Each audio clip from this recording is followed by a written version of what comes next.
सी set पे बात करें।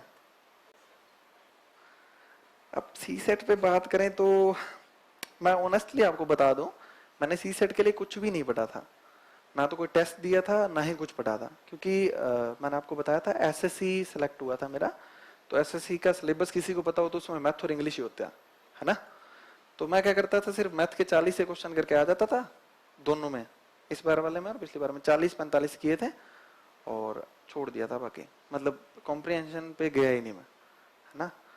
तो मैं आपको 3-4 तरीके बता देता हूं जो मैंने सोचे हुए हैं, फाइनल नहीं है ये भी, आप उसके बेस पे तैयारी कर सकते हैं। सी सेट के लिए क्या करना है कि मैथ के कुछ टॉपिक होते हैं, जैसे परसेंटेज हुआ, ये एवरग्रीन टॉपिक है। परसेंटेज है, एवरेज है, सिंपल इंटरेस्ट, कंपाउंड इंटरेस्ट, ये 4-5 टॉपिक होते हैं, ठीक है। एवरेज लिख लो, आप लिख लो ये 4-5 टॉपिक।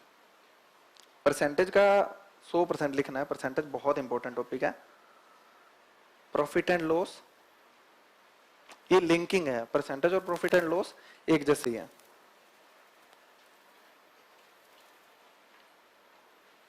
एवरेज का, औसत का, उसके अलावा सिंपल इंटरेस्ट, कंपाउंड इंटरेस्ट इतने जरूरी नहीं है।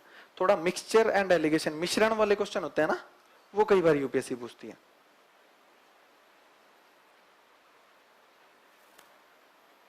और उसके अलावा रीजनिंग के कुछ टॉपिक, रीजनिंग ज्यादा आती है मैथ से ज्यादा, है ना।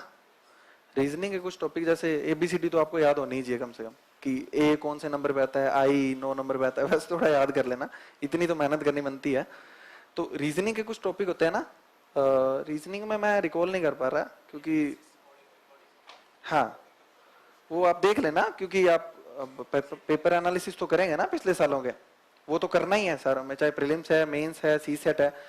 तो रीजनिंग के जो टॉपिक है ना उन पे ज्यादा फोकस कर लेना, क्योंकि रीजनिंग ऐसा है कि जिसको मैथ्स नहीं भी आती है ना, कई लोग ऐसे होते हैं मैथ्स में बिल्कुल जीरो होते हैं, मैथ्स उनको समझ ही नहीं आती है, तो प्रैक्टिस करते हैं तो समझ आती है, लेकिन रीजनिंग में वो अच्छा कर देते हैं, क्योंकि रीजनिंग हम नॉर्मल स्किल से कर सकते हैं।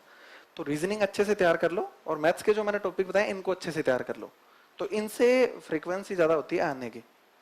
तो इसके लिए आपको क्या करना है कि संडे वाले दिन 2-3 घंटे निकालो, परसेंटेज के जितने भी क्वेश्चन बनते हैं, जैसे परसेंटेज पे मैं एसएससी में था तो लगभग 25 से 30 टाइप के क्वेश्चन होते थे, मतलब लगभग उन्हीं में से आ जाता था। यूपीएससी इतने हार्ड तो नहीं पूछेगी, पर 15 से 20 टाइप के क्वेश्चन आपको पता होने चाहिए कि किस तरीके के क्वेश्चन बनते हैं। जैसे एक इलेक्शन का क्वेश्चन होता है कि वो इतने वोट लेके इतने परसेंट से जीत गया, तो बताओ उसको कितने वोट मिले। या फिर प्रॉफिट एंड लॉस में होता है कि उसको ए ने बी से 60% ज्यादा चीजें मिली, तो बी को ए से कितने परसेंट कम मिली।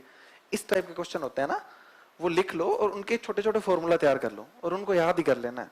जरूर कॉन्सेप्ट आए तो ठीक है, नहीं तो याद कर लेना कि फॉर्मूला कैसे होता है ना। अपन को सी सेट निकालना है, अपन को मैथमेटिशियन या रामानुजन नहीं बनना है ना, तो ये काम करना है। अभी इन चीजों पे फोकस मत करो, जो मैं बता रहा हूँ उस पे, वैसे संडे को या आपको जो भी डे सुटेबल लगता है उसके क्वेश्चन 3-4 घंटे दे दो ना संडे को, कोई दिक्कत नहीं है ना। तो सी सेट पास करना जरूरी है। इस बार सी सेट में बहुत से लोग रुक गए सिर्फ इसी रीजन से, क्योंकि वो हल्के में ले गए सी सेट को। सी सेट हार्ड था, इवन मेरे को भी हार्ड लगा था सही बता रहा हूँ, मैंने कहा यार ये पेपर इतना हार्ड, तो मतलब एसएससी लेवल के क्वेश्चन थे काफी। तो सी सेट और जीएस पे कर ली बात।